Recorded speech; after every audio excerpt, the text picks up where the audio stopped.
What's up les boys, j'espère que vous allez bien. Aujourd'hui, on va commencer une petite série de vidéos un peu différentes. On va le faire avec Nutrimea, une marque française de compléments alimentaires. Et ce qui est cool, c'est qu'avec eux, on va parler de différents sujets. Donc de nutrition, de récupération, de compléments alimentaires. Ça va être super. Et je vous laisse tout de suite avec la première vidéo. Ok, du coup, je suis tombé sur une info que je connaissais déjà, mais surtout études qui en parlent là dernièrement. Je te reprends les stats exactes. Étude américaine sur la créa et la capacité que la créatine a à augmenter tes performances cérébrales de mémorisation et de traitement de l'information. Okay. Mémorisation par 31% et traitement de l'information par 51%. Et j'ai appris que tu avais c'est un peu des joueurs d'échecs qui prenaient de la créa et que maintenant dans certains EHPAD, ils faisaient prendre de la créa aux personnes âgées pour justement améliorer les fonctions cognitives. Et en vrai, je trouve ça fou. Truc qui est vraiment destiné au sport, à mort, à la base, à la muscu surtout. Ouais. Et que ça ait des perfs comme ça justement sur des personnes plus âgées. Je suis pas étonné. Hyper intéressant. Ouais, moi c'est ce que j'ai appris depuis le départ. C'est qu'en fait la créatine, il y a même beaucoup de personnes maintenant qui me disent oui Quentin, actuellement le sport j'en fais beaucoup moins. Est-ce que c'est intéressant de prendre de la créatine? Et en fait oui, c'est intéressant par rapport à ça. Mais par rapport à ton sport, si t'en fais pas, ça sert à rien. Mais c'est quoi, tu connais MrBeast? Ouais. T'as vu les Beast Games? Il a fait un jeu récemment. Ouais. Et t'as vu, à un moment, Trop fort lui aussi. Il est trop fort. Et à un moment, t'as un candidat, son fils, il a une déficience en créatine. Ok. Et en fait, du coup, son cerveau fonctionne pas correctement. Et en fait, ce que tu me dis, du coup, je suis pas étonné. Et c'est un sujet qui est peu connu, en tout cas sur la créatine. Mais là, c'est un exemple qui est bien, qui est concret. Mais il y a plein de compléments alimentaires. Tu vois, je pense que là, tout ce que tu as ici, Il y a de quoi faire là. Ouais. c'est ça. Et en fait, on a plein qui sont reconnus pour une vertu en particulier. Ouais. Mais qui, en fait, pourraient t'apporter tellement plus que ça. Donc, la créatine, c'est un bon exemple parce qu'en plus, il a pété récemment. Tu as différentes formes de créatine. T'as le label Créapure qui est connu. Enfin, tu as plein de sujets là-dessus. Mais c'est vrai que pour les fonctions cérébrales, c'est quelque chose que je recommandais moi aussi et que je recommande aux personnes qui me suivent. Par contre, je savais pas que c'était à ce point-là. Ouais, en vrai, c'est fou. En vrai, la créa pure, en fait, ce qui est intéressant, les gens savent pas. Parce que les gens savent, c'est que du coup, c'est la seule créa qui est considérée comme pure à 99,99999%. Mais en fait, le plus intéressant, c'est que toutes les créas pures, déjà, elles sont toutes faites au même endroit. C'est-à-dire que tu veux avoir le label créa pure, tout le monde le fait au même endroit parce que c'est le seul labo qui délivre le label. En Allemagne, c'est ça? En Allemagne, exactement, ouais. J'en plus du nom du producteur, ça commence par un A, mais... Et en fait, la créa pure, c'est une créa qui est monohydrate et micronisée. C'est aussi pour ça que la créa pure est aussi bonne et a autant de bons effets, autant étudiés et autres, parce que c'est de la monohydrate, qu'elle est micronisée et que la pureté de la poudre est à hauteur de 99,9999%. C'est pas juste, tu vois, un label en mode la poudre est de bonne qualité, on en parlait tout à l'heure. T'as des poudres de genre labellisées qui sont pas forcément de bonne qualité. C'est clair. Et justement, qu'est-ce que tu penses, toi, des marques qui te vendent de la créatine? Moi, je connais beaucoup de marques maintenant qui existent. Je suis dans le milieu depuis 4 ans maintenant, tu vois. Donc, je vois un peu ce qui se fait, etc. J'ai changé avec beaucoup de marques. Et ça m'intéresse, tu sais, de voir et de poser la question, ouais, mais ta créatine, elle est pas créapure. Pourquoi, tu vois? Et en fait, à chaque fois, du coup, ils te sortent toujours un truc. Toi, qu'est-ce que tu penses d'une créatine qui n'est pas créapure versus une créatine qui est créapure? Et ma question, en fait, au final, c'est est-ce qu'une entreprise de compléments alimentaires devrait, si elle veut la meilleure qualité de créatine, proposer de la créapure à ses consommateurs? En fait, tu as plein de différentes créatines, comme tu disais tout à l'heure. Je pense que tu en as 6 à 8 c'est de mémoire, au moins. Sans compter les déclinaisons. C'est vraiment genre de formes de créa différentes. On a à peu près 6 à 8. Avec toutes, pas un objectif visé, mais elles sont censées toutes faire quelque chose en particulier. Maintenant, ce qu'on sait, c'est que la créa pure, qui est une créa monohydrate, est la plus étudiée. C'est aussi celle sur laquelle les études sont les plus intéressantes. C'est là où on voit les plus grosses différences entre, par exemple, ceux qui ont pris un placebo et ceux qui ont pris vraiment la bonne créa. Et aujourd'hui, le label créa... Alors, tu as plein de créatines différentes. Tu as aussi d'autres labels. Je crois qu'il y a une marque qui a un truc ça s'appelle la créalanine. Ouais.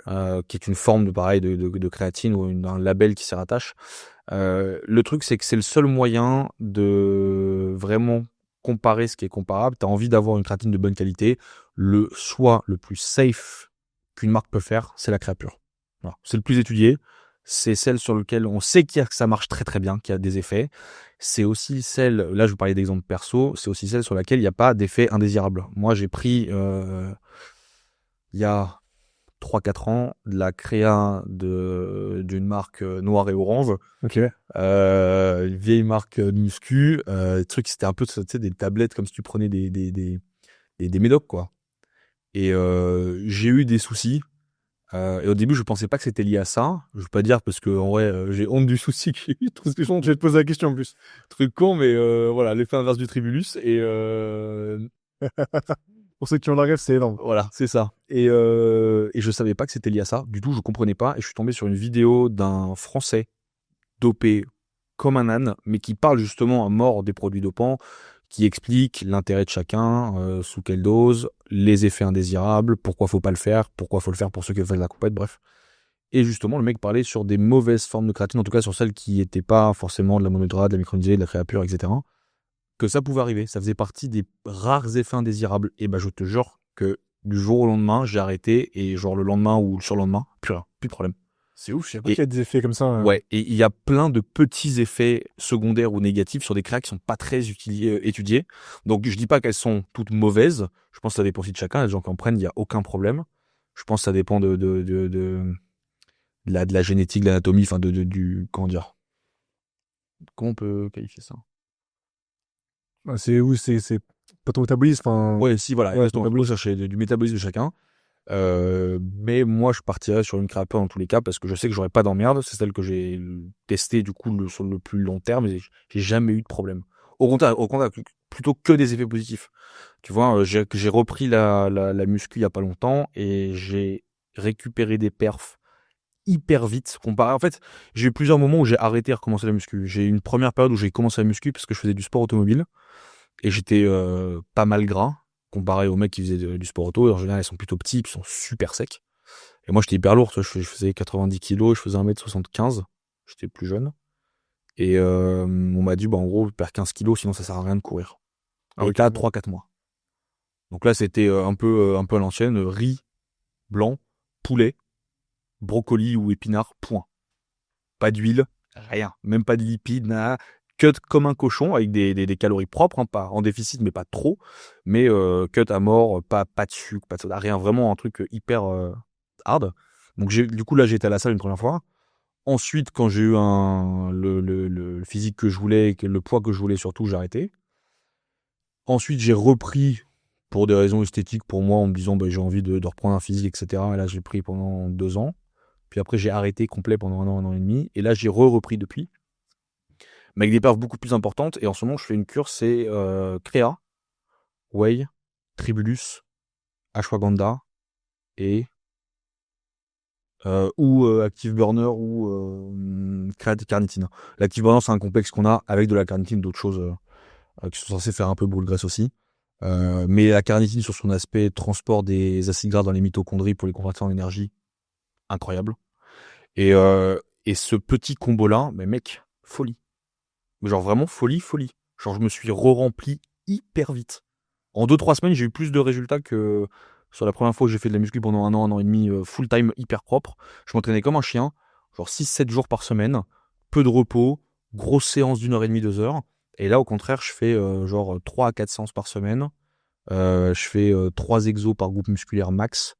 Je fais des séances de 50 minutes, 1 heure maximum. Et mec, j'ai pris mais 2 fois plus. Genre vraiment folie. Là, je pense qu'on va faire un épisode carrément sur les compléments alimentaires. Hein. On va continuer là-dessus. Hein. Au pire, tant pis, je le sortirai sur ma chaîne, on verra. Et c'est intéressant en vrai parce que je pense qu'il y a beaucoup de personnes, tu vois, on parle de créatine. Il y a beaucoup de choses qui sont dites dessus. Il y a plein de mythes. Je sais pas si on en parlera, mais est-ce que la créatine, ça fait perdre les cheveux? Est-ce que la créatine, ça te fait grossir? Il y a plein de trucs. Par contre, tu parles du tribulus. Et je trouve ça énorme parce que nous, voilà, dans les boîtes que je côtoie, c'est un peu le complément, tu vois, avec la maca qui est pour la libido. Mais ça a aussi beaucoup de bienfaits, tu vois, sur le sport, tout ça. Toi, concrètement, c'est quoi les ressentis que tu as pu avoir versus ceux de la créatine, par exemple, sur le sport? Sur le sport. Je sais pas te dire parce qu'en fait si tu veux comme j'ai fait Créa Tribulus Ça peut faire ensemble en fait. ouais, mais ce que je vois juste c'est que si tu veux ça c'est quand tu les prends ensemble ça booste les effets à balle. C'est comme si souvent on fait chez NUT on propose de par exemple la prise de 2 compléments en disant que ça potentialise en disant 1 + 1 = 3. Donc par exemple quand tu veux cibler la peau et bah collagène plus acide hyaluronique, c'est plus efficace que si tu prenais 3 fois plus de collagène que la dose recommandée. Et c'est aussi et c'est quand tu prends collagène tout seul, ça marche. Quand tu prends acide hyaluronique tout seul, ça marche. Les effets des deux, c'est pas x2, c'est genre x3. Ouais, c'est impressionnant. Et t'as plein de trucs comme ça. Par exemple, sur les articulations, tu peux faire le même combo avec collagène, arpagophytum et glucosamine et chondroïtine. Et ce fait de potentialiser les effets ensemble, c'est vachement intéressant. Et surtout, sur le côté plante adaptogène avec justement tribulus et ashwagandha, incroyable. Franchement, incroyable. Et par contre, j'ai beaucoup plus d'énergie. C'est-à-dire que moi, quand je vais à la salle, je fais tôt le matin. Genre, je me lève à 5h30. J'arrive devant la porte à 6h, ça ouvre. Et je suis OP toute la journée. Genre, en vrai de vrai, je suis OP toute la journée. J'ai des stocks d'énergie qui sont hyper bons. Et alors qu'avant, les jours où je faisais ça, où je me levais genre à 5h30 et j'allais à la salle, je suis à 19h. Ouais, Mort. ok, ouais. Toi, normalement, là, je bosse pas mal le soir. Avant, je rentre à 19h, bosser, non, tu m'oublies. Hein. Ah, tu vas à 5h30 le matin. Ouais. Mais je kiffe. Il y a pas trop de monde, les machines sont libres. Ouais, t'as raison, c'est le bien moment. Les gens qui sont là le matin, tu sais qu'ils sont là parce qu'ils aiment bien et tout, donc ils sont, c'est pas des casse-couilles, tu vois. Ouais, c'est clair. C'est pas les vrais relous que ça sur leur téléphone pendant 10 minutes sur un banc. Ouais, qui te parle. Ouais. Du coup, tu vas au Nerf? Ouais. Tu vas à Levallois? Ouais. Ah, bah, tu vas dans ça de nouveau aussi, Ok. Ouais, moi aussi, je vais là-bas, c'est énorme. Mais tu vas le soir? Bah, en ce moment, je t'avoue que beaucoup moins. Parce que j'ai plein de trucs, mais pareil, c'est important. Ça, c'est un sujet, je pense qu'on pourra aborder aussi, mais tu vois, avec tous les projets, je prends pas forcément le temps d'y aller. Mais au final, je pense que je gagnerai du temps à faire du sport. Tu vois? Versus le temps que en fait, tu perds du temps parce que tu y vas. Mais en fait, ça te libère tellement d'endorphines. Tu réfléchis aussi pendant que tu fais du sport. T'es tellement dans un meilleur mood Bah oui. après ta séance. Et surtout Ouais. quand t'as fait une bonne séance, mais t'es tellement heureux. T'es tellement content. Soit t'as tapé un PR ou juste t'as tapé une bonne séance, t'as une bonne contraction, tu te sens bien et tout. Tu ressors de là, tu te dis, c'est bon. Vas-y, Ah, la journée, j'en puis tout. Et on en a parlé, je sais plus avec qui et quand, mais il y a un moment, sur le fait aussi de genre en mode s'habiller. Bon, là, évidemment, c'est le bon exemple, mais le fait, genre, la différence entre genre sur la génération 18-25 ans aujourd'hui, où les mecs, la plupart, bah, ils vont limite au boulot en jogging. Le fait de t'habiller proprement, pas forcément de te mettre un costard cravate, mais t'habiller bien quand même, ça donne envie de bosser mieux. Je sais pas comment t'expliquer ça, mais par exemple, le truc con, prenons l'exemple le plus à l'extrême, tu mets un costume, tu mets un beau costume, tu vas au taf, tu te sens bien, t'as envie de tout péter, t'as envie de gagner. T'arrives en jogging, tu l'as mis chez toi, t'as traîné 2 heures chez toi, t'arrives en jogging au taf. Mais mec, c'est tellement dommage, genre en mode, je vois des photos, genre à l'époque de nos grands-parents, tu vois, où tout le monde, même les ouvriers, ils étaient limite genre avec des sortes de costards. Ils étaient tous, ouais, ils avaient une classe, hein. Mais mec, genre, je suis désolé, c'est beaucoup plus stylé. Déjà, c'est beaucoup plus stylé, et puis en plus, il y a une sorte de notion de respect de soi-même et des autres, qui est 10 fois plus importante, tu vois. Il y a des fois, il y a des gars, ils viennent bosser, genre en mode avec des... Bref, j'ai rien à dire, mais... Non, mais c'est important. Ça, sur l'autre activité, des fois, on voit des trucs, je te jure, c'est... Bah, c'est un manque de respect pour soi et pour ceux avec qui tu bosses aussi, je suis d'accord, parce que tu le fais pour toi, mais c'est aussi ceux que tu vas côtoyer, tu vois. C'est pour ça que, bon, je suis pas là en costard, mais Non, mais bien, tu en vois. même temps, tu vois, j'essaye justement, tu essaies de bien te coiffer, même la coupe du cheveu. Tu vois, c'est tout con, mais bon, là, j'ai les cheveux un peu longs, mais généralement, je suis bien coiffé là. Pareil, tu te mets un bon truc, un peu de parfum, c'est important. Ah, ça change tout, hein. Et en fait, je pense que c'est le fait, justement, de bien se préparer et de prendre soin de toi aussi, qui, bah, forcément, te met une bonne dynamique. Parce que pareil, le matin, si tu te réveilles, tu vas au taf directement, enfin, tu vois, t'as la tête dans le cul, quoi. Bah, sur les restos, on a eu je pense que c'était une des pires employés qu'on a eu de très très loin. Elle s'appelait Christange. Je n'aurais pas son nom de famille, comme ça on sera pas emmerdé, mais Christange. Nul. Mais alors, nul, atroce. Et, mais la meuf, un jour, elle est venue, et je jure, c'est vrai, en tongs, Pour bosser. en plein Paris, dans le 9e, dans le 8e, donc quartier vraiment Haussmann, donc Bah quartier ouais. d'affaires, machin et tout, avec IMO, avocat, co. Elle est venue en tongs. Donc, lui a évidemment dit, t'es gentil, tu rentres chez toi, tu vas te changer, ou tu vas acheter une paire de pompes, fais ce que tu veux, mais tu reviens habillé. Le lendemain, claquette chaussettes. Il y a une amélioration, moi. Arrête. Je te jure, j'étais dans un état, c'est pas possible. Atroce. Et du coup, ça se voyait dans son boulot. Bah, c'est sûr. La fille était, mais moins que pas investie, quoi. En fait, le contenu reflète Ouais. ta personnalité. Exactement. Et au contraire, les meilleurs éléments qu'on ait eus, d'ailleurs, c'est l'équipe qu'on a aujourd'hui. L'équipe qu'on a aujourd'hui, elle est géniale. Et les mecs, ils arrivent le matin, ils sont tous habillé bien, machin et tout. Et en plus, tu vois, on n'est pas chiant, genre en mode, moi, t-shirt graphique ou pas, je m'en fous. Ça dépend de ce qu'il y a dessus, évidemment. Mais tu vois, les mecs qui viennent tous les jours, c'est ou un pantalon un peu costume, ou un jean propre, machin, basket propre, t-shirt, chemise mais propre, etc., coiffé. Bah, résultat des courses, ouais, ça se voit dans leur boulot. Genre, les mecs sont hyper performants, les clients les adorent et tout. Ouais, Bah oui, c'est la base. ouais, et pourtant, t'as pas forcément ce besoin, tu vois, qu'ils soient comme comment on dit, les garçons de café à l'ancienne, genre avec le tablier, limite en mode un peu smoking avec le nœud pape et tout. Pas besoin d'aller jusque là, tu vois. Oui, oui, après, bon, tu vas bouffer dans un étoilé où tu dépenses 300 balles par tête. Normal que les mecs soient en costard, mais Après, c'est aussi comment les gens te regardent, tu vois. C'est ouais. aussi, tu vois, c'est con, mais moi, dans tout le travail que j'ai ou dès que j'ai des grosses réunions, bah, en fait, je m'habille comme si, en tout cas à l'époque, comme si j'étais le CEO, tu vois. Ouais. C'est con. Mais en fait, bah, demain, t'as quelqu'un qui rentre dans la boîte, il se dit, OK, ce mec-là a de l'importance, tu vois. En fait, bah, si tu dis qu'il a de l'importance, bah, en fait, bah, même les gens autour de toi, ils vont se dire, putain, les mecs, moi, dans le taf d'avant, j'étais le seul mec tout en chemise. Ah ouais? Je te jure. Sérieux? J'étais comme le boss, tout en chemise. Putain. Et je te jure que mentalement, en fait, les mecs, ils se disent, ah ouais, putain. Mais moi, j'étais en chemise avec une veste, hein. Ouais. Et en fait, mentalement, les gens se disent, ah ouais, putain, en fait, OK, lui, il est en place, tu vois. Et je te jure que ça joue. Ouais, et puis dans ta tête, t'es en place aussi. Ouais. T'as envie de gagner. Après, c'est surtout qu'aussi quand tu montes ou même ton secteur, en fait, même si c'est pas ta boîte, quand t'es dans une boîte et que tu montes par exemple un secteur, que tu développes un truc, l'envie de gagner, Ouais, ça, j'ai vu ça aussi un peu, le ouais. truc de te dire genre en mode ok, la plupart des gens ils vont faire genre leur mission de base, mais ils vont rien apporter, ils vont pas être force de proposition, réfléchir vraiment.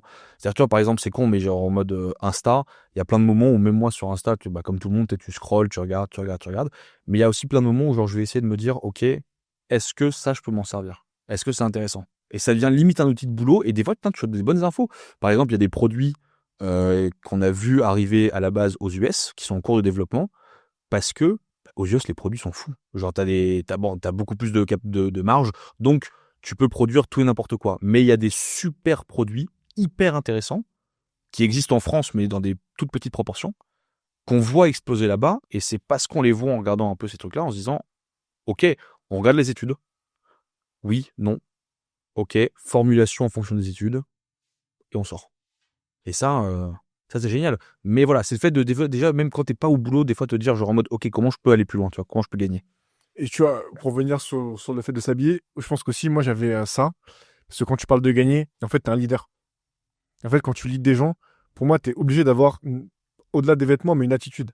Tu vois, est-ce que le matin, c'est tout con, mais t'arrives. Moi, j'avais le premier et je partais le dernier, tu vois. Parce que si à côté, j'avais les projets. Donc, moi, je faisais du 7h30, 22h au taf, tu vois. Mais en fait, j'ai un truc marrant là-dessus. Ça n'a rien à voir, mais tellement que je bossais beaucoup. La RH, à un moment, elle a fait un message dans Teams. J'ai la photo. S'il vous plaît, partez avant 19h30 le soir. Et c'était la seule boîte, en fait, où t'as quelqu'un qui te dit, mec, tu restes trop tard. C'est effrayant ça par contre. Donc, partez plus tôt, tu vois. Bah, parce que, en fait, je pense qu'ils voulaient le bien-être des gens. Et moi, j'ai reçu ça, j'ai été mort de rire. Enfin, c'est bien qu'ils le fassent. Mais c'était un truc assez drôle. Et pour venir sur ce que tu dis. C'est très mentalité française ça aussi. Bah. L'heure c'est l'heure. L'heure c'est l'heure vente chez moi, tu vois. Leur c'est l'heure. Après, c'est aussi, je crois que t'as des trucs aussi entreprises. Ils étaient, enfin, ils sont entreprises à mission. Je crois qu'ils doivent respecter les trucs, etc. Et après, je sais pas vraiment aussi peut-être pour un côté d'assurance. Mais c'est vrai que moi, à un moment, j'abusais vraiment. Parce que tu vois, je partais vraiment à 22h le soir. Particulier. Ouais, mais bon, t'avais des bons résultats, tu vois. Bah, je suis parti, tu vois, de ce pôle-là, on a fait 1 million, tu vois, quand même. Donc on faisait 1 million. En partant de là. Et ouais, et en un an, même pas un, ouais, en un an, même pas un an, j'étais quasiment tout seul, on était deux. On a fait, je crois, 400 000 euros, tu vois. Voilà. T'imagines? Impressionnant quand même. Et après, je sais plus pourquoi je disais ça, mais pour venir sur ce que tu disais sur Instagram quand tu scrolles tout ça, toi, comment tu choisis quel produit tu vas faire rentrer chez Nutrimère? Alors, on est plusieurs sur les de décision. C'est-à-dire qu'il va y avoir aussi les gens qui, par exemple, tous ceux qui sont genre en responsabilité de vente, qui vont par exemple faire du scoring, donc dire ok, il y a tant de recherches par mois, par jour, sur tel site, dans tel pays. Donc déjà, c'est un premier indicateur, nombre de recherches, volume de recherche.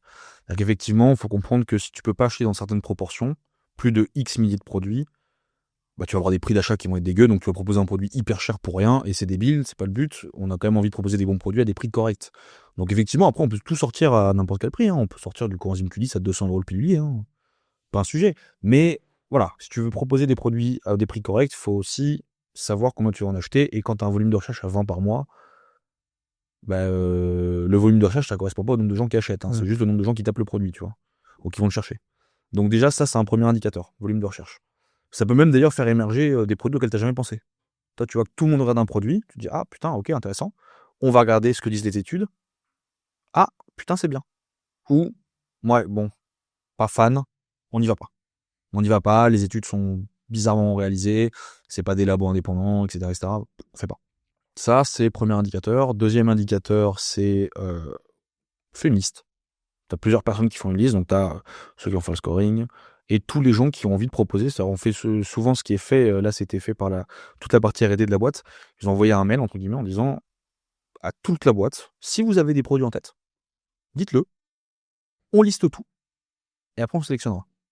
Donc déjà, tout le monde peut donner un peu son avis et tout, et comme on travaille aussi avec des gens, comme on vend dans plusieurs pays, des gens qui sont genre des natifs d'autres pays, tu as aussi des habitudes de consommation qu'on n'a pas. Donc ils vont te dire, par exemple, en Italie, il y a tel produit qui marche super bien, qui est très connu, ça peut peut-être avoir de l'intérêt pour la France ou pour l'Allemagne. Donc on va regarder comme ça. Et une fois que tout ça c'est fait, là on va sélectionner. Donc on va dire une liste de 150 produits par exemple, et tu fais une présélection là-dedans. On va dire une vingtaine de produits. En disant, ok, scoring correct, ou même scoring pas correct, mais il y a une telle tendance d'évolution sur un marché extérieur que on va peut-être le faire aussi. Tu vois, par exemple, il y a un produit qu'on fait pas, qui a pour but de faire de la régénération cellulaire. Vachement intéressant, ça marche très bien aux US, le produit est fou. Mais par exemple, en France, les volumes de recherche sont pas hyper importants. Mais c'est peut-être un produit qu'on va faire. Parce que on a vu le produit arriver, on a vu les études qui en parlent, on voit les quelques études françaises qui en parlent, et c'est vraiment, vraiment intéressant. Donc, ça. Ensuite, capacité à produire le produit. C'est-à-dire, s'il faut aller chercher la matière au fin fond du trou du cul de la Chine, et que c'est des matières de mauvaise qualité, on va pas le faire. Parce que t'as ça aussi, t'as des compléments qui marchent bien, mais les matières sont vraiment dégueu, donc on fait pas. Ensuite, c'est du coup rechercher s'il peut y avoir une prod genre de la matière française, premier step. Si c'est pas le cas, qui est capable de nous le faire usiner, fabriquer en France? D'accord? Qui est capable d'aller chercher la matière de bonne qualité, de la faire tester, analyse microbiologique, etc. Et une fois que tout ça c'est fait, est-ce qu'on peut l'usiner, la fabriquer en France et faire travailler le secteur français? Quand tout ça c'est fait, là du coup on se met à table et on va choisir X produits sur les prochains mois, sur l'année ou pour une gamme en particulier en se disant ok, là on fait ça, on lance ça on verra en deuxième partie d'année, peut-être, peut-être pas, ça on lancera pas d'office, ça on lance d'office. Voilà un peu comment ça se passe. Non mais je te disais, c'est intéressant de voir un peu le process, comment tu choisis les produits, etc. Parce que forcément, tout ça, c'est de la réflexion derrière. Hein. C'est pas, tu vois, c'est pas tu sors ça parce que t'as mis ton petit doigt là, tu t'es dit, attends, il y a le vent qui sort dans ce truc-là, tu vois. Et aussi, on est en France. Donc, t'as tout ce qui est dans tous les pays. Hein. Il y a une réglementation, mais en France, on est quand même réputé pour être assez dur là-dessus. Ouais.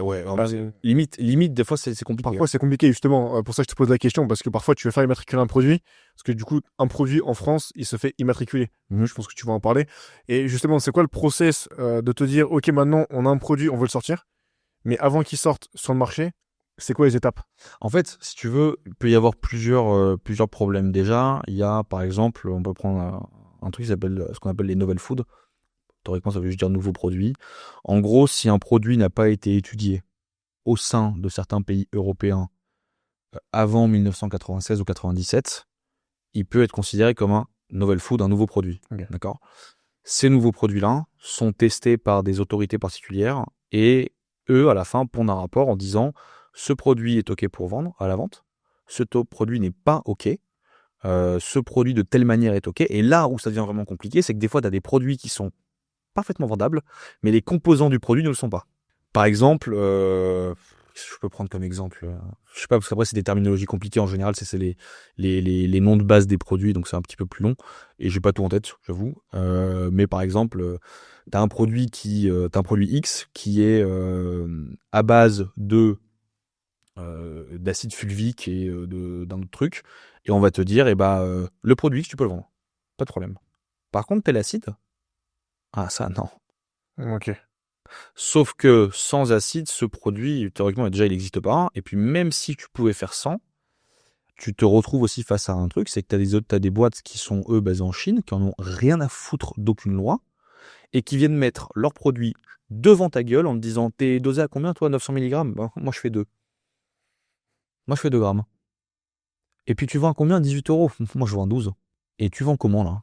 Ouais. Parce que, à moins que les gens te fassent 100% confiance, ok, pas de souci. Mais il y a aussi beaucoup de gens qui se disent, bah, moi, je vends tout pas trop cher. Et je comprends, tu sais, tout le monde n'a pas un budget limité. Donc, ok, j'aimerais bien tester le produit, mais j'ai pas un budget limité. Bon, bah, donc ça, c'est quand même plus intéressant. Et là, tu te retrouves face à des très, très grosses boîtes comme, bon, pas citer le nom, mais un gros W, quoi. Boîtes anglaises qui, eux, produisent des cures extrêmement longues de 1 an et demi, qui se fournissent majoritairement, voire quasi uniquement en Inde et en Chine. Quasi tout. Mais même pas en plus sur les bonnes matières en Inde et en Chine, hein, sur les matières de merde. Et par contre, du coup, tu vends une cure à 15 € par mois, ils vendent une cure à 90 centimes par mois. Ce que tu dis, c'est important.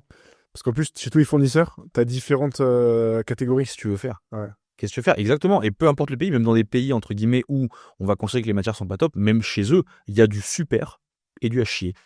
Donc du coup, tu fais une compo propre, tu te dis, ok, donc si je veux être quand même un peu concurrentiel et pouvoir me placer sur le marché, ben, il faut que je vende à 15 balles. D'accord? Donc, il faut que j'achète à 10 balles. Et en fait, comme tu as une matière qui est propre parce que tu n'as pas envie d'enculer tout le monde, ton fournisseur il te dit, bah moi, je te propose d'acheter, je te vends le produit à 15 balles. Tu dis, attends, moi, je peux pas me placer à 15 balles. Ah, c'est Parce qu'il faut que je le vende à 15. Ouais. Donc, on fait comment? Parce que tu les fournis eux aussi. Ah ouais, mais eux, c'est pas la même matière. Ah, par contre, évidemment, tu vas fermer ta gueule. Donc, il y a quand même ce jeu, si tu veux, c'est ce dont on parlait tout à l'heure, c'est la différence entre une vraie boîte santé et une boîte market. Aujourd'hui, tu as quand même beaucoup d'acteurs sur le marché qui sont de compléments, qui sont des boîtes marketing. C'est des boîtes qui existent problème, hein. pas longtemps. Elles ont levé des fonds 15 fois. Donc, tout ce qu'elles ont fait, c'est investir en marketing en te disant on est les meilleurs. Et comme tu les as vus 1000 fois, tu te dis, ah ouais, bon, quand même, hein. C'est gros. Alors qu'en fait, ils existent depuis pas très longtemps et qu'ils ont levé des fonds auprès de fonds d'investissement, mais 1 fois, 2 fois, 3 fois, 10 fois. Et donc, tu as ça et tu as des marques blanches. Donc, par exemple, moi, demain, je dis, bah voilà, je prends la Biotine, hein, qui est notre top vente. Ça, ce qui est grave, c'est que moi, ce que tu dis, je confirme, c'est que moi, beaucoup de fois, on m'a contacté justement. Pour faire de la marque blanche. Ouais, et voilà. ça fout en fait. Et donc, je te dis, voilà, Biotine, c'est une de mes top ventes. J'en vends 100 000 par an. Je te donne ma composition. Tu me la payes moitié prix et tu mets ta marque et tu la vends au prix que tu veux. Voilà, tu mets ton étiquette, j'enlève tout. On me donne ma compo et tu vends. En fait, c'est un peu du dropshipping, quoi. Ouais, mais c'est du dropshipping. Donc, résultat des courses, si tu veux, t'as plus ce travail que nous, on se fait chier à faire, de se dire, ok, on va analyser les compositions, on va aller voir chaque ingrédient. Est-ce que c'est de la bonne qualité? Oui, non. Qu'est-ce qu'en disent les études? Ok, alors on va peut-être plutôt partir là-dessus. T'as plus tout ce travail qui est fait, donc au final, aujourd'hui, t'achètes une marque, quoi. T'achètes même pas un savoir-faire. Rien à foutre. Tu vois? Ouais. Moi, ce qui me fait mal au cœur, c'est qu'en fait, en tout cas, les compléments alimentaires, parce que moi aussi, je maîtrise bien le sujet. En fait, c'est un marché qui est peu connu. T'as beaucoup d'acteurs. En France, on va pas se mentir, t'as quand même une crise, enfin, les gens ont de l'argent, tu vois. C'est clair. Et en fait, qu'est-ce que font les gens? Ils vont sur Internet, ils prennent le moins cher. Et en fait, ce que je dis moi aux personnes qui me demandent, moi tous les jours, on me demande des conseils sur des compléments alimentaires, je leur dis honnêtement, déjà, si t'as pas de traçabilité, pas de transparence, etc., la marque, en fait, laisse tomber. Parce que, en fait, ton argent, autant que tu l'investisses dans un complément où tu auras des effets, parce que si on parle de marque purement market, en fait, t'as pas d'effet, ça sert à rien. Ouais. Tu veux avoir l'effet inverse, tu vois. Ou Ça sera léger. tu payes une couille C'est ça. et ça marche moyennement. Et justement, toi, Nutrimia, comment vous faites pour justement garder, tu vois, cette partie où les compléments alimentaires que vous faites, ils sont de qualité. Et moi, j'ai beaucoup de personnes, justement, ce qui est marrant, c'est qui prennent Nutrimia. Et en fait, je l'ai appris le jour où on a commencé à collaborer ensemble. Ouais, je te jure. Énorme. Énorme. Et justement, toi, comment tu te places sur un... Parce que je me dis, en fait, je réfléchis en même temps, mais les gens, est-ce que tu penses que au fur et à mesure, parce que tu as aussi un travail où vous éduquez un peu aussi les gens, via le site, via parfois des vidéos, est-ce que les gens commencent un peu à se rendre compte qu'il y a des marques qui sont fiables et qu'il y a des grosses merdes, pour parler français? Ou est-ce que du coup, tu penses que les gens ne s'en rendent pas compte? Et vous, de votre côté, comment tu arrives à placer tes produits qui sont de qualité versus des concurrents qui vendent de la merde? Ok. En gros, les gens s'en rendent de plus en plus compte, mais les gens ferment les yeux. Parce que ça les fait chier déjà d'accepter et d'avouer qu'ils ont consommé de la merde pendant des années. En plus, c'est dur de se l'avouer, quoi. Voilà. Ouais. En me disant, parce que souvent, en fait, en plus, les compléments alimentaires, alors peut-être pas sur tout, mais pour beaucoup de gens, que ce soit de la santé ou du sport, c'est aussi un peu ce qu'on appelle un sujet d'expert. C'est-à-dire que tout le monde s'y intéresse et donc pense savoir. Parce que le problème, c'est que tu peux lire tout et n'importe quoi. Donc tu peux vite avoir plein de connaissances, mais elles peuvent être complètement fausses comme complètement vraies. Donc, si tu veux, quand tu te considères expert d'un sujet et que tu sais que tu as consommé n'importe quoi, ça te fait tellement chier que tu te dis non, mais j'ai lu autre chose, donc fuck, j'écoute pas. Ça, c'est le premier point. Deuxième point, c'était quoi ta question déjà? C'était par rapport au complément alimentaire. Ta marque Nutrimea, qui est une marque de qualité, comment tu te places? Après, en fait, si tu veux, pour moi, c'est pas des concurrents directs. Il y a des marques, il y en a plein, je connais même pas, des marques en Chine, en Inde, peu importe, même des marques françaises qui te vendent n'importe quoi. Toi, comment tu te places sur ces concurrents qui, forcément, même si c'est pas des concurrents directs en termes de positionnement, etc., te prennent des parts de marché, ce qui est normal. Parce que du coup, ta matière première, tu l'achètes beaucoup plus cher. Tes compléments alimentaires sont aussi de qualité, parce que tu prends n'importe quoi ici. On l'a pas vraiment, enfin, on l'a dit un petit peu, mais ton fournisseur, il peut être français, peu importe. Tu as le haut de gamme et tu as le bas de gamme. C'est ce qu'on disait un peu tout à l'heure. Donc toi, comment tu arrives à faire en sorte que Nutrimea continue de vendre des produits dans un marché où il y a tout et n'importe quoi qui se fait? Alors, il y a plusieurs choses. La première, c'est, par exemple, on est le plus gros vendeur français de compléments alimentaires sur Amazon. On a la part de marché propre la plus importante parce qu'on est dans les premiers à s'y être mis. Donc, il y a une super équipe de vendeurs sur Amazon. Les mecs maîtrisent les fonctions algorithmiques, etc. Parce que Amazon, c'est un game. Amazon, Voilà. ouais. Et les mecs sont excellents sur ce sujet. Donc, ça, c'est le premier point.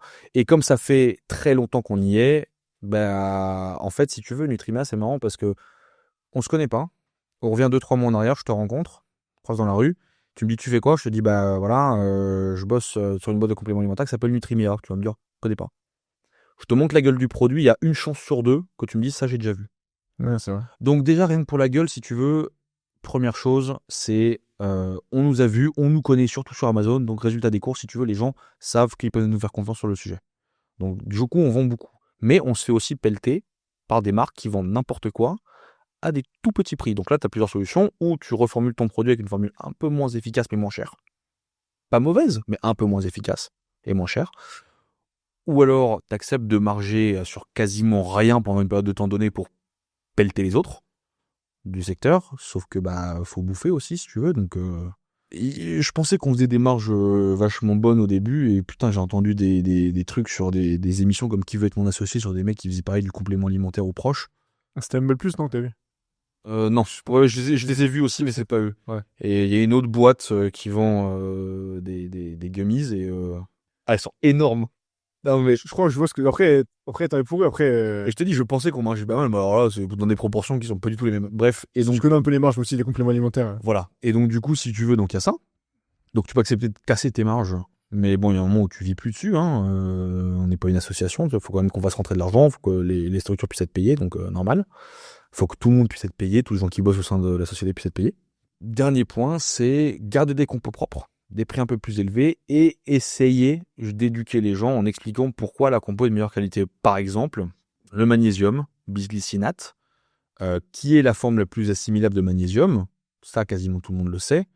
Mais on essaie d'éduquer les gens sur le fait que l'enrichir de vitamine B6 augmente son potentiel d'assimilation.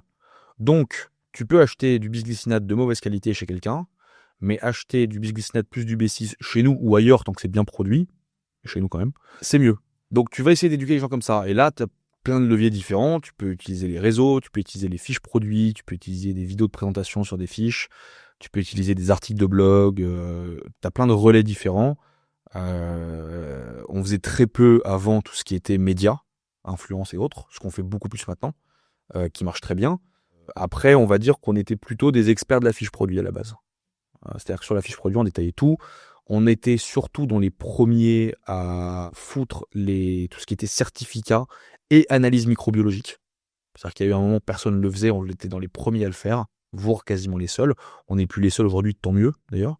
Mais c'est un des premiers trucs qu'on a fait, tu vois. Pour essayer justement de dire, ok, attention les gars, consommez pas n'importe quoi. Nous, on vous publie les analyses microbio qu'on fait quasi tout le temps. Et par exemple, au lieu de faire une analyse microbiologique comme la plupart des boîtes sur une production, on va en faire plusieurs. On va faire sur un lot, sur un deuxième lot, sur un troisième lot, sur un quatrième, etc. C'est important, ça, justement, ça montre aussi que la marque, elle est sérieuse. Exactement. Et il y a très peu de marques qui le font, quand même. C'est ça. Donc voilà un petit peu les différents leviers qu'on essaie d'utiliser pour expliquer aux gens l'importance de consommer des bons produits. Ensuite, autre point, c'est justement produits fabriqués en France, ou à minima une partie est fabriquée en France. Hein, ça dépend. Des fois, ta matière, tu es obligé de la faire ailleurs, parce que le label vient d'ailleurs, d'Allemagne. Donc, ta créa, elle vient d'ailleurs. Ton label, il vient d'ailleurs. Bon, bah, tu essaies de la faire usiner en France comme tu peux. Voilà, on a ce côté un petit peu, on va dire, éco-patriote. Mettre en avant le fait que c'est une boîte française, qu'on est français, qu'on aime notre pays et tout ce qu'il a à offrir, c'est important pour nous.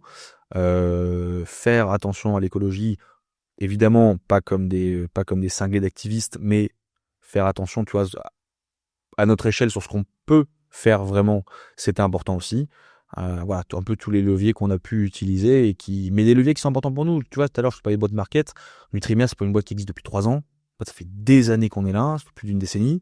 À la base, c'est une boîte qui est créée justement pour proposer des bons produits aux gens parce que le dirigeant a un pépin de santé, tombe sur les compléments alimentaires, il y a de ça genre une quinzaine, vingtaine d'années, sur un livre qui en parle, et trouve le truc absolument fou, mais vraiment fou. Et même, je vais aller plus loin, c'est-à-dire qu'il commence à prendre des oméga 3 pour le cœur, mais aussi pour l'humeur. Et ça change tout. C'est-à-dire c'est un mec qui est vachement sujet au saut d'humeur, et les oméga 3 règlent énormément le sujet. Donc, il trouve que le truc est extraordinaire. De fil en aiguille, il se dit bon, ok, j'aimerais bien faire ça, pouvoir proposer aux gens des très bons produits de bonne qualité, pouvoir les aider à mieux vivre, parce qu'il avait aussi une autre activité médicale en parallèle qui était un truc qui n'a pas marché. C'est dommage, c'était la différence d'ailleurs entre une bonne idée et une belle idée. C'était une belle idée, c'était pouvoir mettre en relation des gens avec les plus grands médecins de chaque discipline en Europe. C'est-à-dire, tu as un problème rénal, le top du top du top du mec qui va comment dire, du chirurgien au niveau des reins, etc., etc. Et dans des délais beaucoup plus courts. C'est-à-dire que si tu veux l'avoir, c'est pas 2 ans. C'est-à-dire qu'on peut te trouver une place en 3-4 semaines. Donc vraiment, génial, projet génial. Bon, c'est pété la gueule, c'est pas marché, c'est comme ça. Donc le but était vraiment de faire du bien aux gens. Et là, on se dit au tout début, parce qu'au début, on faisait même des barres protéinées, ce qui était un flop complet. Et on se dit, ok, ce qui est important, parce que nous, pas forcément on savait pas lire, enfin, on savait lire une étude, mais on savait pas réaliser des études, comment c'était fait, etc. Et c'est là qu'on a commencé à bosser avec des experts. Donc avec des médecins, avec des directeurs de recherche clinique, des enseignants de médecine, etc., etc. Et donc c'est de là que vient le fait que Nutrimia, c'est une boîte qui va baser ses recommandations journalières sur des études cliniques. Moi, ce qui me plaît avec vous, c'est que, avec Nutrimia, c'est qu'en plus, les compléments alimentaires que tu conçois, tu les consommes. Parce que tu vois, c'est un truc con, c'est un truc con, tu vois, mais il faut le rappeler, c'est qu'en fait, il y a plein de personnes qui en font. J'ai testé quasiment tous les produits, Ah bah oui. mais quasi tous. Et tous les produits qui vont sortir, je pense tous les prochains produits, notamment les produits sport, j'ai tous testé. Il y en a un qui va sortir, j'ai hâte qu'il sorte. Je vais pas me lancer. Mais Hein? Non, c'est pour ça que je dis presque tous, parce que ouais, les dans ton série aussi, tu as pas. confort prémenstruel, je vais te mentir, je l'ai pas. Oui, voilà, c'est ça. Moi, je l'ai pas essayé. Mais si Sticure, tu vois, c'est un produit en vrai pour moi. C'est quoi ces stickers du coup? Faut expliquer. Alors, justement, hop, tac, c'est un complexe, Ok. base de plusieurs plantes. Moi, à la base, j'y connais rien. D'ailleurs, c'est pas du tout moi qui l'ai développé. Même moi, je veux pas dire que je trouvais que c'était un complément bullshit, mais si tu veux, bon, quand c'est sorti, je me disais pas, waouh, dinguerie. Et c'est un truc pour tout ce qui va être fuite urinaire, cystite, infection urinaire, etc. pour les filles.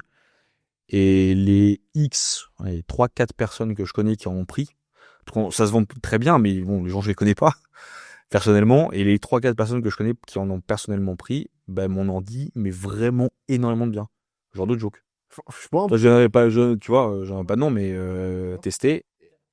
Et on m'a dit vraiment en me disant, c'est un super, super produit. De toute façon, c'est un peu ça aussi l'indicateur de performance. C'est quand tu. Parce que après, bon, en fait, c'est dur. Tu peux pas quantifier, si tu veux, l'effet métriquement. Enfin, tu peux pas quantifier. Voilà, c'est pas mal subjectif. Mais quand tu as beaucoup de retours de personnes qui disent que ça marche. C'est déjà un premier indicateur. Voilà, c'est ça. Après, il y a plein de produits aussi où, si tu veux, par exemple, c'est des produits que je consommais avant qu'on les ait. Ok. Ça, je consommais d'autres marques. Et où j'ai jamais vraiment trouvé mon bonheur. Et je me suis dit, ok, je veux faire un truc, mais par contre, même si ça prend du temps, même si c'est cher, rien à foutre, je veux que le produit, il sorte, qu'il soit nickel. C'est-à-dire que tous les points qui m'ont toujours fait chier au moins une fois, soient une tuerie. Et ça, pour le coup, c'est l'histoire de la nouvelle whey. C'était un truc qui soit bon goût, pas écœurant, pas de grumeaux, pas d'odeur quand tu laves ton shaker. C'est-à-dire, moi, je le passe à l'eau, je le vide et puis terminé. Ça, c'est le truc un peu. L'odeur des shakers, c'est. Ouais. Mais tu vois, c'est un truc con, mais moi, c'était hyper important. Je voulais trouver une matière avec un arôme où tu bois ton shaker, tu fous de l'eau dedans, tu laisses reposer 2 minutes, tu vides, plus rien. Ça sent plus rien. Justement, quand tu me parles de ça, Des petits points, c'est con, hein, mais Ouais, c'est des petits points importants. ouais, c'est clair, mais c'est important. Et justement, bon, je t'ai un peu coupé la parole, excuse-moi, je suis désolé. On connaît tous la lécithine de soja, de tournesol. Chez Nutrimea, c'est beaucoup de tournesol. Pourquoi, du coup, ce choix versus la lécithine de soja? Alors, on a, pour être tout à fait transparent, on a une prod là, donc celle-là de lécithine de tournesol. On a une prochaine prod assez courte de lécithine de soja. Et de nouveau, après, on retrouve en plus grosse quantité la lécithine de tournesol. Pourquoi? En fait, à la base, aucune des deux est mauvaise. C'est juste que je préfère la lécithine de tournesol parce que la méthode d'extraction est plus naturelle. Voilà. Et qu'il y a beaucoup de gens il y a beaucoup plus de gens qui sont intolérants au soja qu'au tournesol. Donc la raison principale, elle est là, en fait. Malheureusement, le marché de la whey est vraiment tendu de fou. Mais quand je dis tendu de fou, c'est genre les prix d'achat de matières premières ont doublé, voire Ça, je vais triplé. venir aussi après, ouais. C'est violent de malade, mais vraiment violent. Donc, du coup, tu vas voir, là, où tout le monde va monter ses prix avec les mêmes matières, où les gens vont acheter des matières de merde à moindre prix. Et ils conservent les mêmes prix. Mais c'est impossible de proposer la même matière qu'avant, au même prix qu'avant. Ça va pas arriver, mais moi, je vais être obligé de monter le prix parce que c'est obligatoire. Donc voilà, la raison, elle se fait là. J'ai dû prendre une autre matière première que je connais bien, qui est très bonne, qui est pas celle que je préfère, honnêtement. Elle reste très bien, mais en fait, si tu veux, j'ai 3 matières que j'adore. J'ai un top 1 qui est vraiment top 1, loin des autres. Elle réunit absolument tout. Et on a une deuxième que j'aime vraiment bien, moins que la première, mais qui est très bien aussi. C'est celle qui va être avec lécithine de soja, parce que je voulais garder ce super produit en stock. C'était le seul moyen d'avoir de la matière. Et alors après, ça aurait été foutre des colorants dégueulasses dedans, je l'aurais pas fait. Là, comme c'est pas un mauvais produit, c'est juste un produit que j'ai moins, qui est pas une préférence perso, c'est pas grave. Ça me dérange pas de faire ça. Mais c'est pour ça qu'on reprend même à des prix un peu délirants, là, du coup, de la lécithine de tournesol juste après. Parce que c'est quand même un truc que j'ai envie de garder. Et juste pour expliquer rapidement aux auditeurs qui nous écoutent, en fait, tout ce qui est lécithine de tournesol de soja, c'est aussi pour aider enfin, c'est ce qui aide la poudre à mieux se dissoudre, quoi. Mhm. Donc c'est juste pour expliquer un peu ça. Et là, tu parlais de prix qui montaient et qui descendaient, enfin, fluctuation de prix, on va dire. Voilà, ça monte. Hein. Ça fait que monter. C'est ça fait que monter. Et justement, toi, en tant que marque, comment t'arrives? Parce que ça, c'est des retours clients que moi j'ai eu aussi concrètement. Ouais, mais vos prix ils montent, tu mises tout sur le marketing, tout ça. En fait, c'est pas ça, c'est que les prix d'achat ils montent aussi. Et toi, comment du coup t'arrives à gérer ça avec tes consommateurs? Là, il va falloir expliquer longtemps au vent pourquoi ça monte. Parce que c'est important pour moi de l'expliquer, parce que en fait, il y a beaucoup de questions. Et en fait, c'est pas pour le marketing que les prix ils montent, c'est parce que en fait, la boîte, faut qu'elle tourne. Là, on a 3 productions. Donc, on a l'actuelle, celle avec de la lécithine de soja. Mais, alors, tu vois, par exemple, celle avec la lécithine de soja, on conserve le même taux de prot, c'est important. Ok. Le même taux de prot, on essaye de conserver enfin, de manière extrêmement proche le taux de sucre, le taux de glucides, le taux de matières grasses et autres. Parce que souvent aussi, tu vois des whey qui sont assez concentrés en protéines. Mais par contre, c'est blindé de glucides, quoi. Je sais pas si les gens se rendent compte, tu vois, mais genre, c'est con, mais il y a des produits avec des 8 grammes de glucides. En fait, t'es limite sur un début de gainer, quoi. C'est ça. Donc, bref, c'était pas le but du produit, donc voilà. Il va falloir bien expliquer aux gens pourquoi ça monte. Ça va être compliqué. Je sais qu'il y a pas mal de gens qui vont être déçus. Après, encore une fois, on aurait pu faire le choix de prendre une matière dégueu. Parce que, tu vois, par exemple, je vais pas te mentir, hein, il y a un fournisseur qui nous a proposé récemment, donc, avec un marché chiant, très haut, des prix inférieurs à la première prod qu'on a acheté quand les prix étaient corrects. C'est-à-dire, imaginons, j'achète un produit à 20 balles. Aujourd'hui, ce produit-là, il vaut 35. Et ben, on a un fournisseur qui nous a proposé, là, il y a pas longtemps, genre un produit à 17. Donc, on peut aussi faire le choix de prendre une matière dégueu, avec un goût pas top, avec des merdes, des colorants de tous les côtés, des épaississants pas naturels, etc. Et conserver les mêmes prix. Ça, on peut. C'est pas le but. Moi, je préfère vendre moins, mais toujours vendre des trucs qui me plaisent. En fait, c'est important pour moi de vendre un produit qui me plaît. Non, je suis fier. Le matin, je me lève, je vois qu'on en a vendu beaucoup.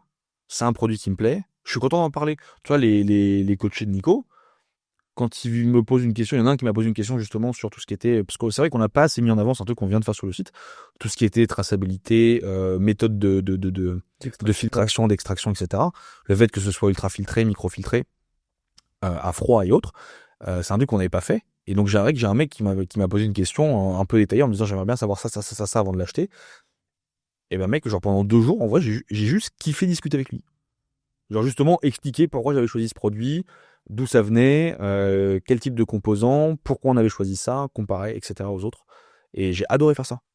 Donc c'était important, voilà, de dire ok, les produits vont un peu monter, je suis désolé, c'est comme ça, moi je peux pas faire contre le marché.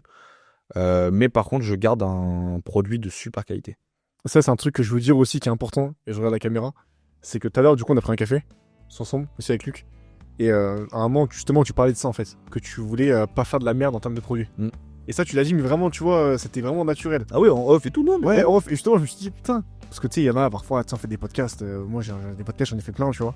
Quand tu tournes, tu dis un truc, et quand t'arrêtes de tourner, le mec, son discours, il varie un peu, tu vois. Non, mais je sais pas si t'es très de personnes. Ça m'est déjà arrivé, tu te dis, ah putain, ok. Et non, en fait, là, c'est pour ça que les questions que je te pose, il n'y a pas de piège en soi, tu vois. Justement, c'est pour moi aussi comprendre. Et justement, en fait, des questions que je te pose depuis tout à l'heure, c'est que je sais qu'en fait, c'est des questions que les gens vont poser, tu vois. Donc, c'est super intéressant en tout cas de voir tout ça, tu vois. C'est la fin de cette première vidéo avec Nutrimea. Si ça vous a plu, n'hésitez pas à me le dire en commentaire et à vous abonner. Et comme ça, on pourra peut-être faire d'autres vidéos avec eux afin d'aborder différents sujets. Allez, passez une bonne journée. Ciao, ciao!